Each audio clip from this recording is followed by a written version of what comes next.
काहापाई होची एई फुलमाଳ प्रस्तुति भिडियोटी को शेष जाए देखते जानीपारे। तो welcome back to my mini blog सांग मैंने यहाँ माने बुधवार क्लिप्स किसी मुझे पकई।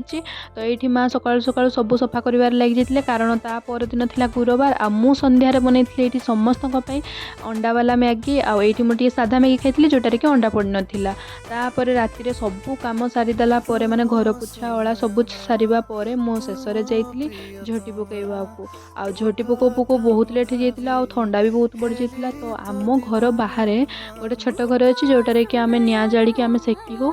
तो चलू आम से सेकीवाई देन आर दिन सका माने गुरुवार दिन सका भोर 4 उठिक मुझे पूजा कर लगी जाइए। पूजा करुली सत बट एत ठंडा पड़ूला जोटा कि वार्ड जमा भी एक्सप्लेन करी हब ना। मु चलनी छात उपरको टिके विटामिन डी खाइबापी खरा जेहेतु आसी जाइला आपर सबुदिन काम होची रोसई करवा। तो मु किचन को जल्दी जल्दी आसिक ये रोसई स्टार्ट कर दी। आज मु स्पेशल बनौली खीरी। तो ये खीरी भी सर जाइला देखिली ये माँ हूँ फुलमाଳ प्रस्तुति करते आईटा हूँ आम आड़े गोटे ठाकुराणी ओषा हुए ठाकुराणी मैंने जोटा कि आम बहुत बड़ पर्व कहले चले। तो माँ ठाकुराणी से फुलमाଳ प्रस्तुति करते आज मिनी ब्लॉग एतिकी।